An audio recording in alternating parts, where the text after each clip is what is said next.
Hey everybody, welcome back to my channel. If you're new here, my name's Rachel and I am knitting. Not right now, but most of the time, and I have been knitting, so I'm going to tell you all about it. Today's video is the next installment of my FO diary series, or Finished Object Diary series, which is a video series where I go over a recent project that I've completed, my finished object, and I basically walk you through my process of making it, any obstacles I faced, how I surmounted them, and then ultimately whether or not I recommend the pattern for you. So if that sounds interesting, take a second and hit that subscribe button if you're not already subscribed so you don't miss future installments of this series. So with all that said, let's go ahead and get into it. I have my notes here in my knitting journal, and today I will be going over my process knitting the Miles shirt jacket. Obviously, I don't have it on my body right now. I have it right here to the side of me, an amorphous blob. Hold on here. Basically, this is a very thick knit. It's knit with Aran wool, Aran weight wool, which I'll talk to you a little bit more about shortly. But it's just too hot. It is an August day here in South Louisiana, and even though I am in my air-conditioned house, this is not really going to be comfortable to wear, and my yarn choice is a little scratchy, so this is definitely an outer layer knit. So what I'll do is I will put a clip here so you can see what it looks like on my body, and then we'll continue.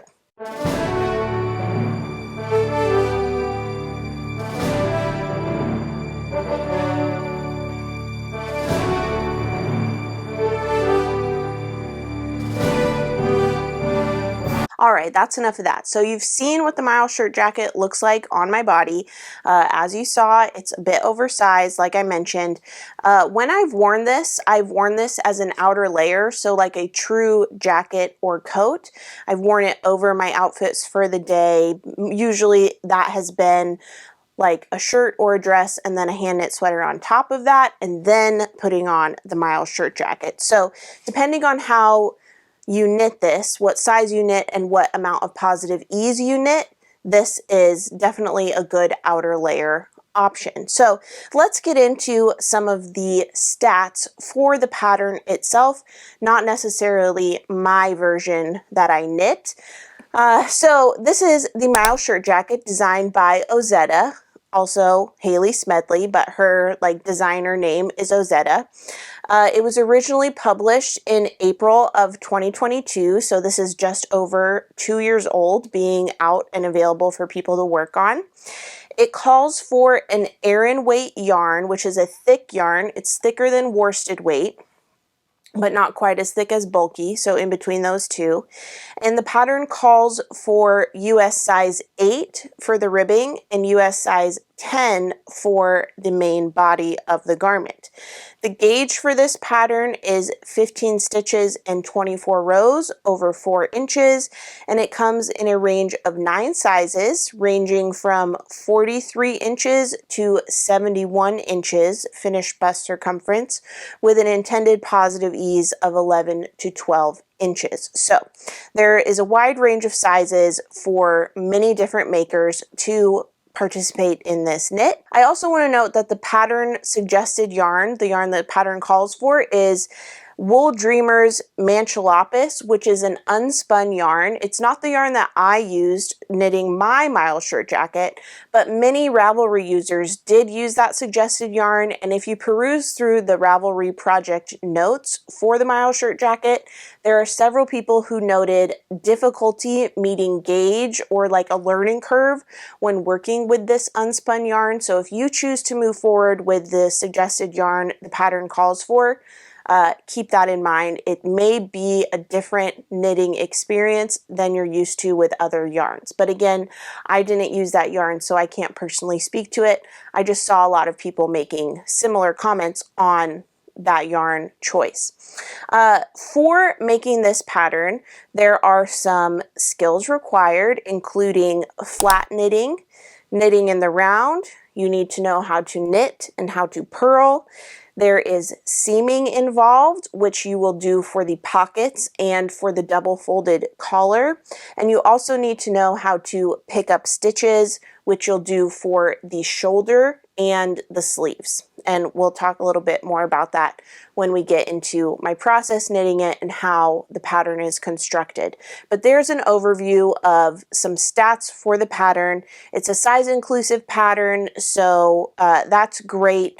And it's just really simply but elegantly designed, and I really enjoyed making mine. So with that said, let's go ahead and get into my process of knitting this pattern, or my stats. I made some changes to the needle size called for, which I'll talk to you a little bit more about when I go through my process of knitting it. But instead of using a size 10, a US size 10 for the body, I used a US size 8.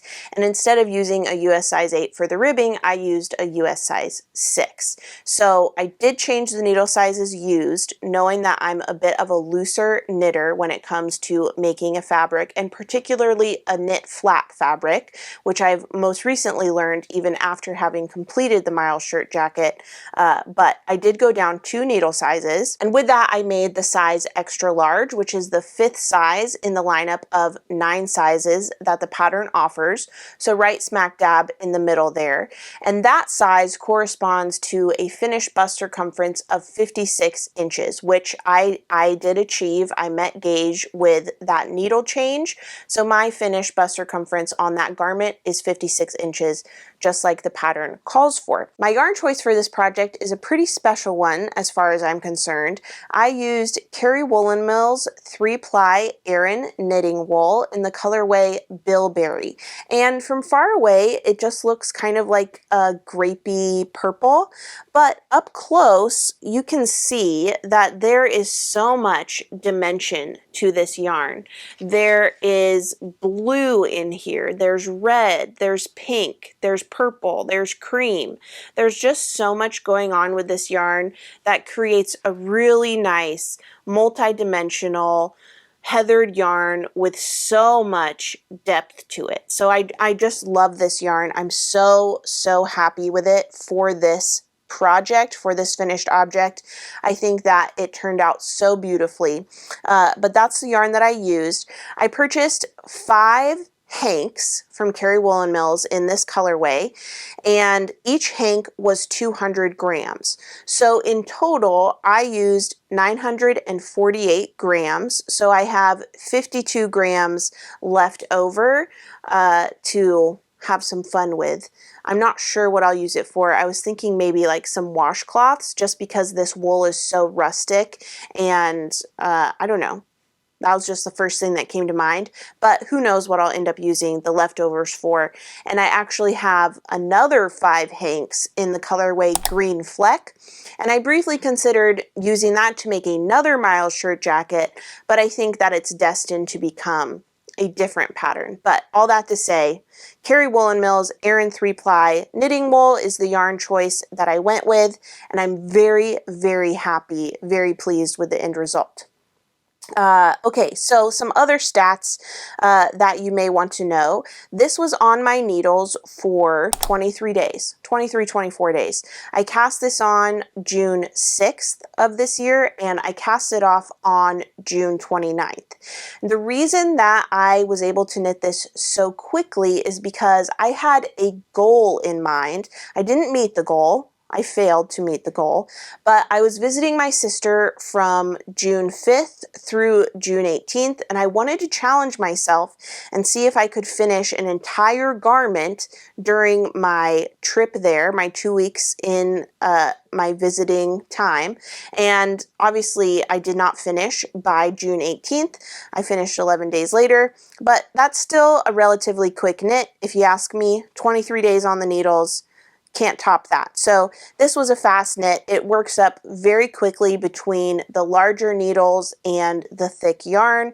So, or I should say between the gauge, because I didn't necessarily use large needles. I used a US size 8 for the body, as I mentioned, but you get the idea. It's a relatively quick knit. And actually the reason that I decided to cast this on in the first place is because Audrey of Dusty Yarn Co. shared on her Instagram stories that she made hers, I believe, in 6 days. I can't go back and reference it because it was on her stories and they disappear after 24 hours. But I want to say that that's what I'm remembering, 6 days. And at the time, I just was craving a quick knit and like the quick validation of having something that I cast on and then flies off my needles. So this was a quick decision that I'm very glad that I made. Obviously, mine took longer than 6 days for whatever reason. I'm knitting a larger size than she knit, I'm assuming. But yeah, still a relatively quick knit, 23 days, not too shabby. Now let's talk about my process of knitting this. So as I mentioned, I cast this on June 6th, and I started knitting this with a size US 10 needle that the pattern calls for. I quickly realized this was not going to work. I was kind of measuring my gauge with it still on the needles, not wet blocked.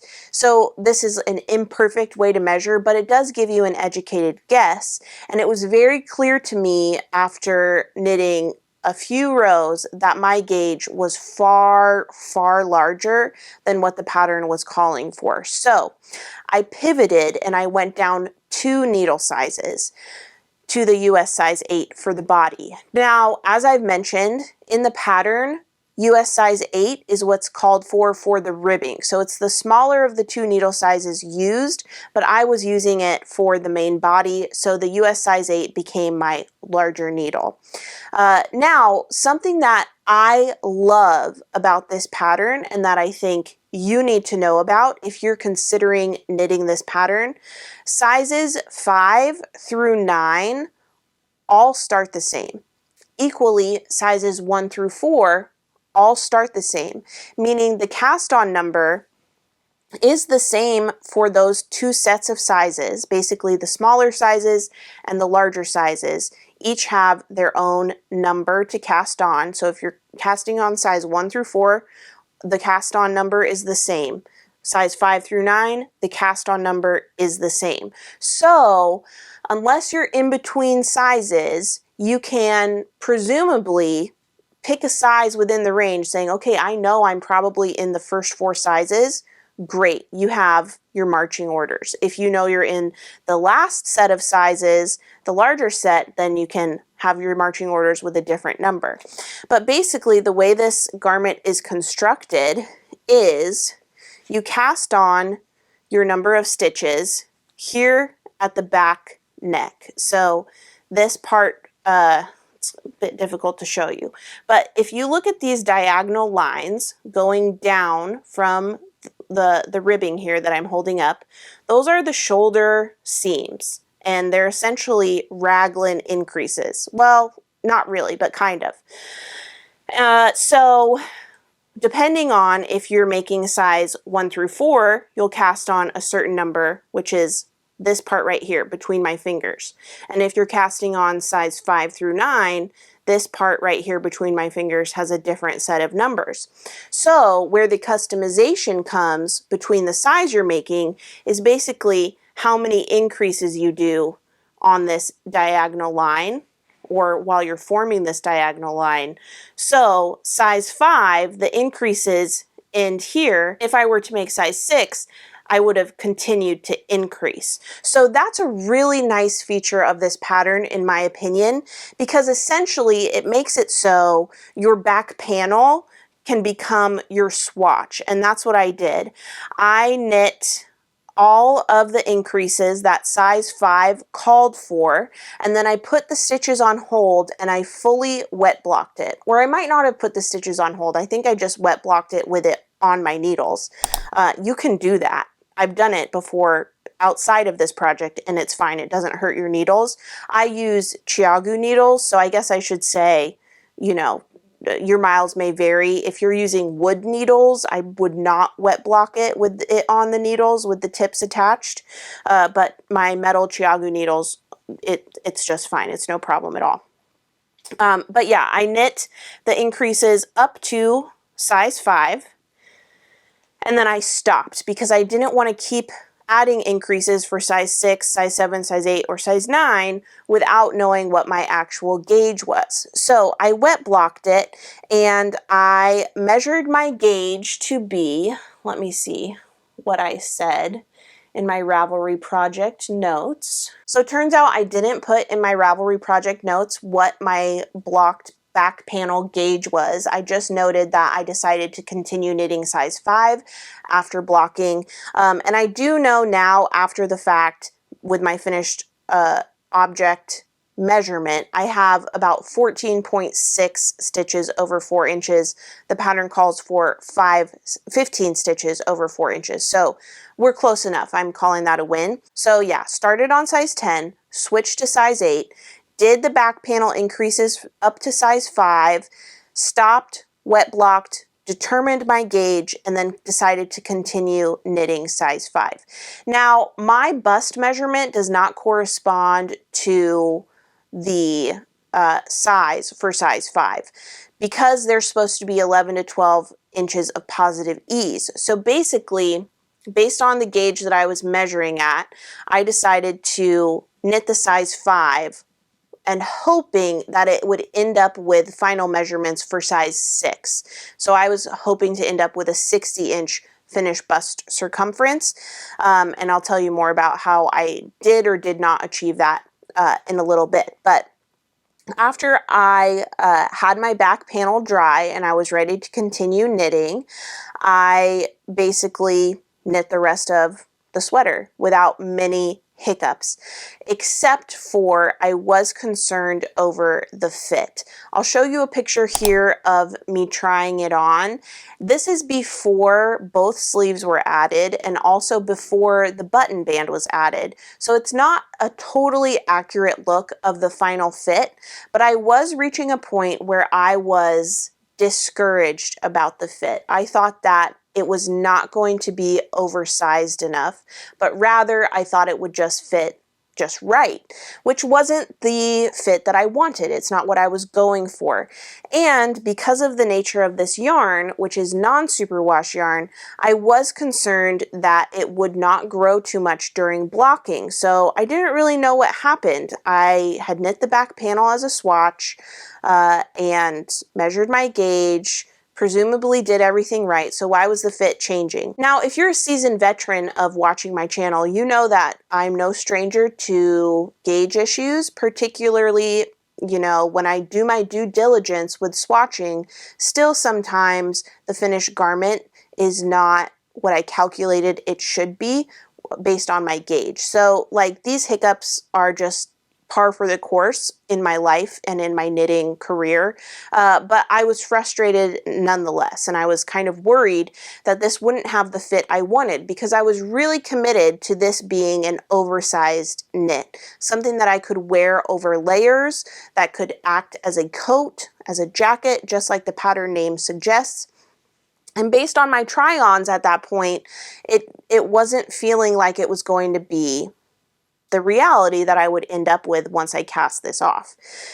But I kept going. I didn't abandon it because I was really determined to not only finish this during my visit to my sister, even though that didn't happen, the motivation kept me going to keep this on my needles, keep knitting on it, and eventually finish it to, you know, see. I wouldn't know till I was done, I guess. But I was also really determined to finish this so I could wear it to my Scotland knitting tour all over the Shetland Islands, which I actually did. Spoiler alert. It fits great. It's just what I wanted. It's perfect. It's exactly what I wanted, actually.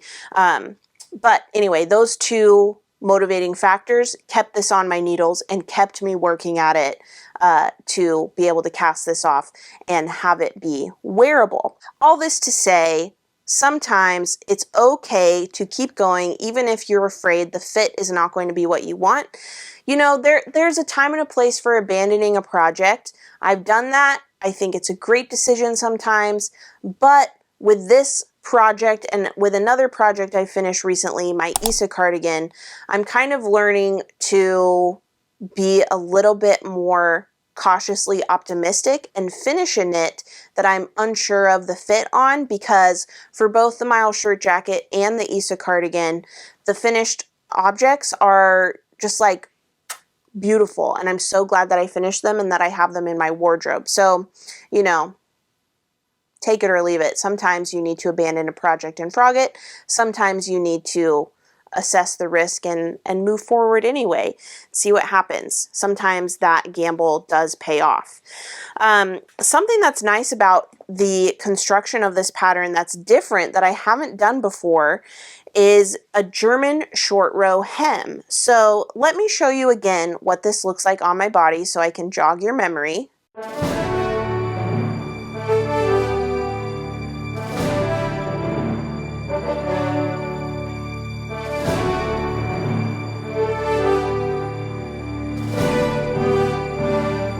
Okay, so you saw the short row hem. It's kind of like a scalloped edge almost. It's not like a split hem, but it has that same idea where the front hangs down and then at the side it's not as low, and then the back hangs down as well. So it's like a rounded split hem almost, but that's all achieved through German short rows. There's no like I don't know, knitting a portion while the other portion is on hold. You're just doing short rows. And another thing I really like about this pattern is the tubular bind off. This is present on the button band as well as the short row hem. I just think that it's a beautiful, beautiful finish. It's so squishy, it's so professional and clean looking. I just really, really like that detail. And normally when I do a sewn bind off, I omit the setup rows, but I followed the pattern instructions on this one and I included the setup rows, and I think it really did make a difference. I really like the feeling. It makes a thicker tubular bind off, which I really like. Yeah. Some other things that I did that I didn't mention that are different from the pattern is I didn't knit the collar to be the length called for in the pattern. I just thought that was going to be a little bit too bulky.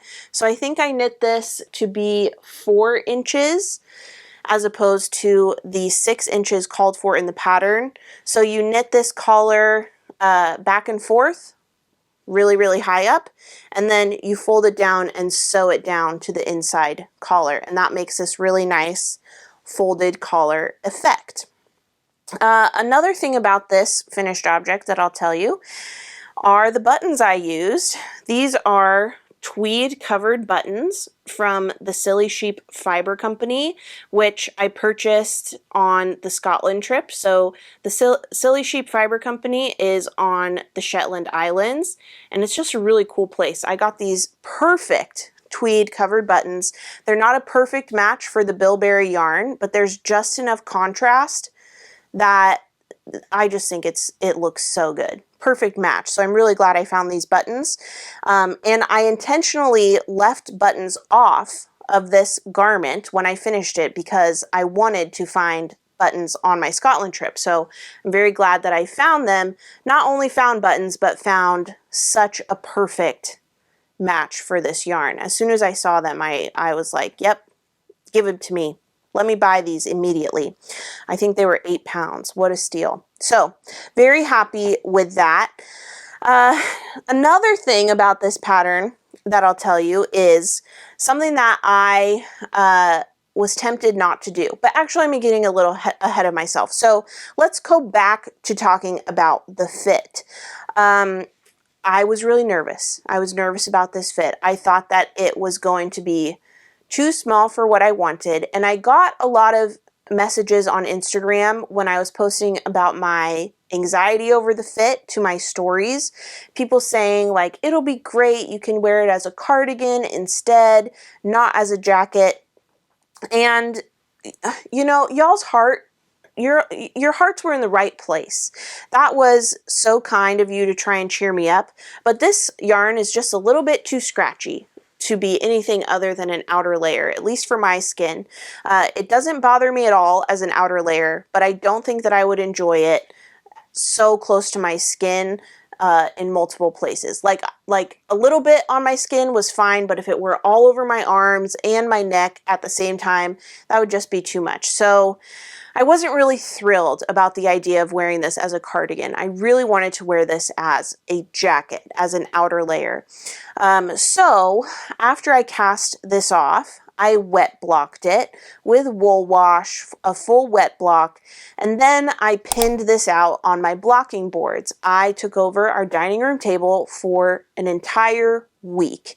I pinned this out fairly aggressively. I stretched it out so that I could pin it to be a 60-inch bust circumference, and I was really pleasantly surprised that when these fibers were wet, it was fine to stretch out. There was no issue.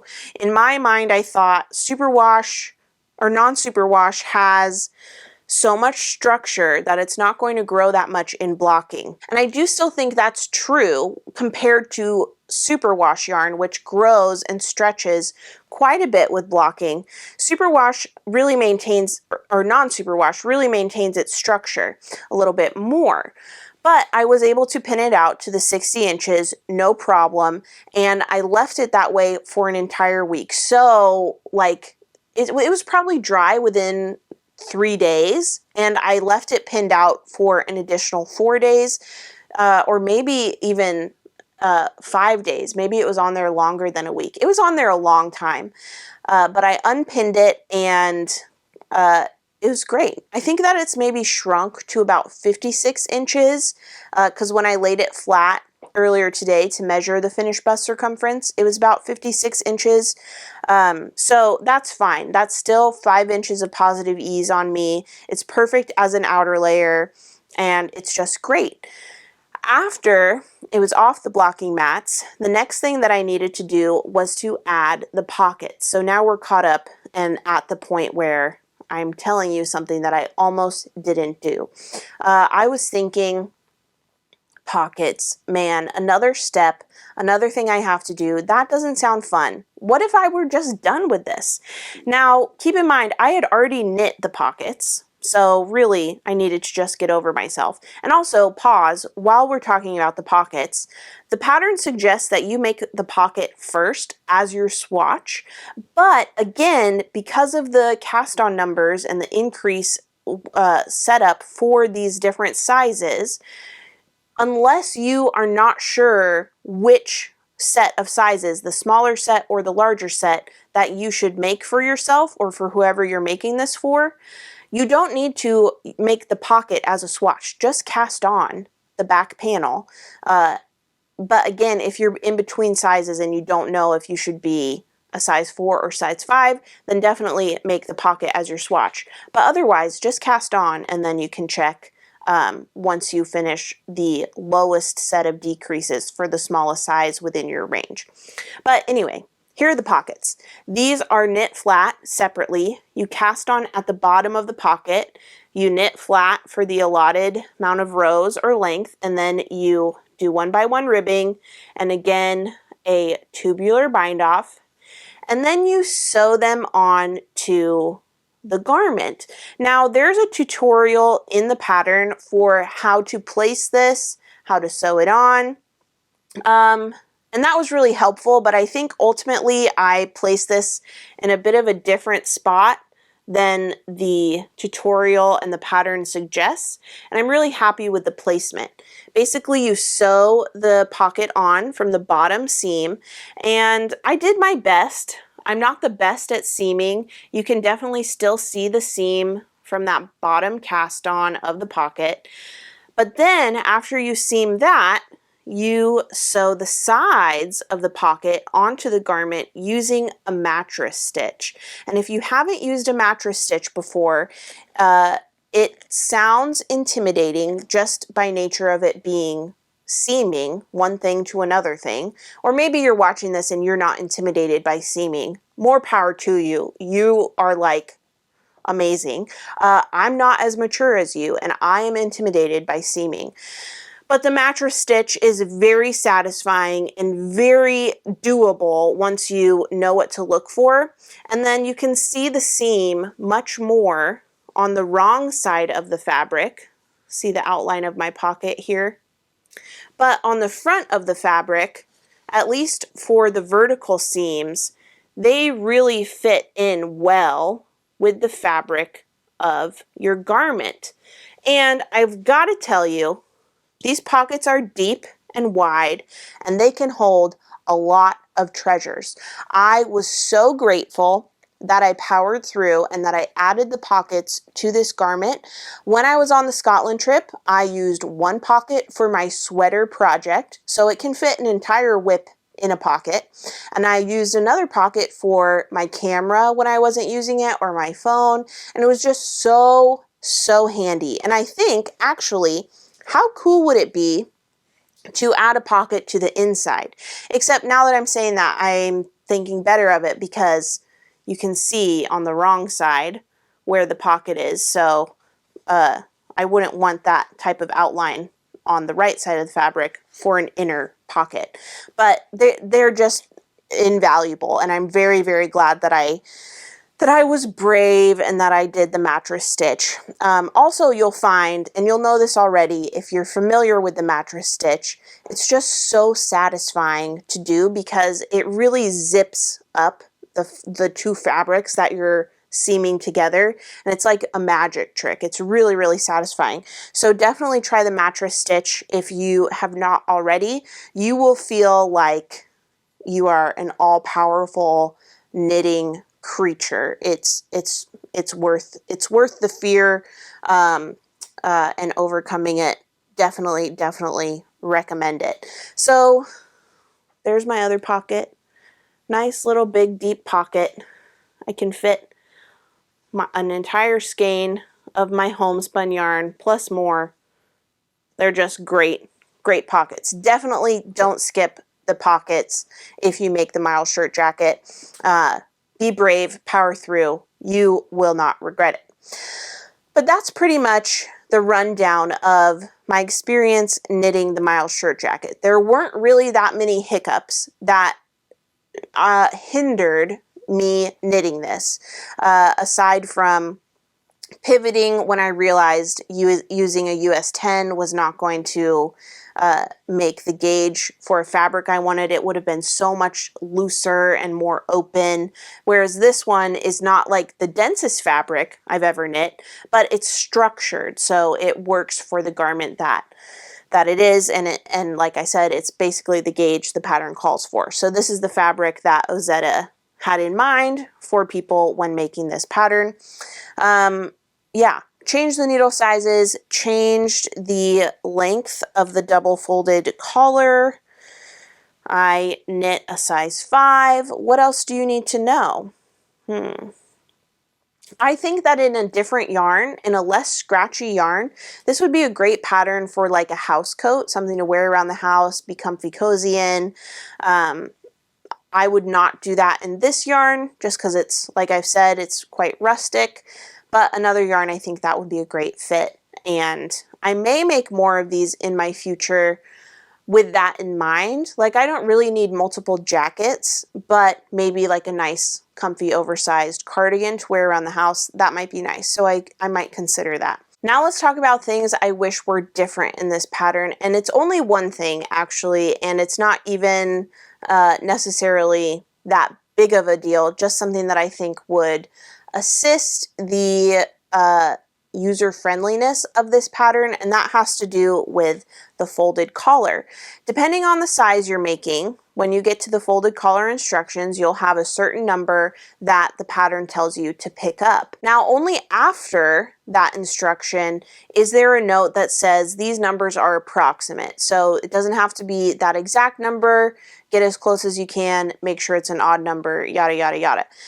I think that would have been much more helpful to have before the pickup instructions, or in the same paragraph or something, not separated from the number that you're picking up paragraph instruction, just for, you know, readability and making sure that you don't agonize over picking up the precise number of collar stitches and then get the wrong number and have to start over and do it a couple times to get as close as you can. Not to say that happened to me. It absolutely happened to me. Now, okay, you may be thinking, Rachel, don't you know you're supposed to read the pattern in its entirety before you even cast on? That's like the cardinal rule of knitting. To that I say, yes, I know that. And also, what? Who's doing that? I'm not doing that. I'm not. And let's say I did do that. I read through the pattern in its entirety before casting on. Excuse me, but if I did something 2 minutes ago and it's now 2 minutes later, I don't remember what the thing I did was. Sorry. So you're telling me if I had read through this pattern in its entirety, saw that note about collar pickup stitches, I would have remembered that when it actually came time to pick up the collar stitches? You have more faith in me than you should, my friend, because that's not happening.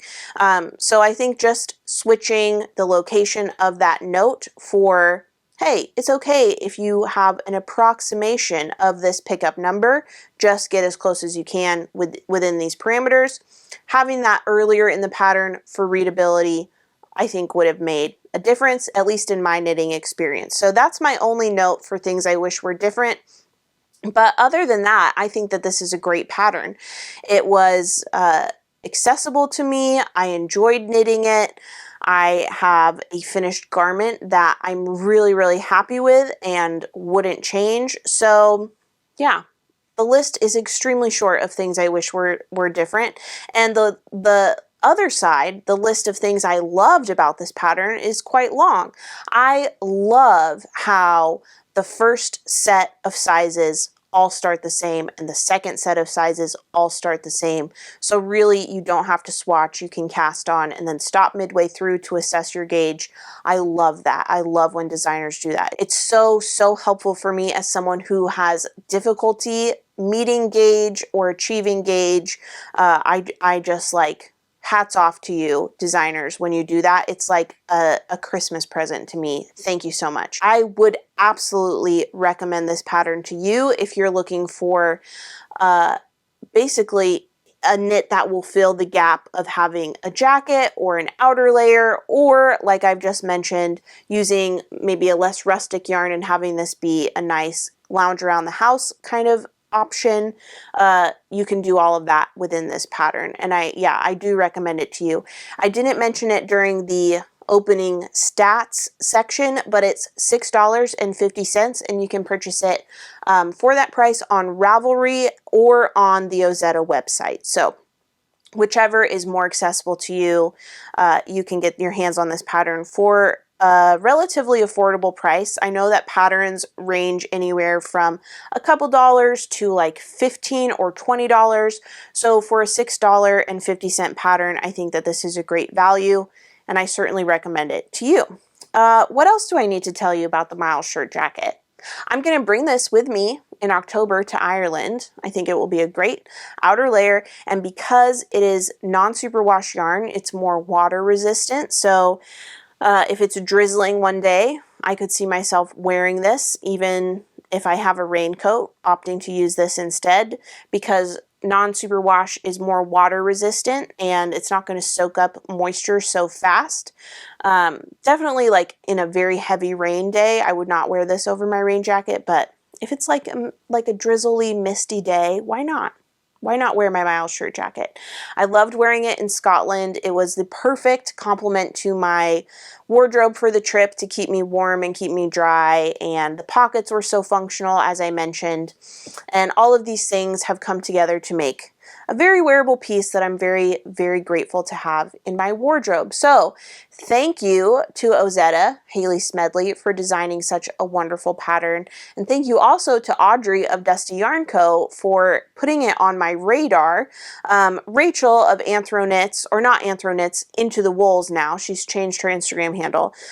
She's also made this, and I'd say Rachel is the first person who made me think, oh, maybe I should knit that one day.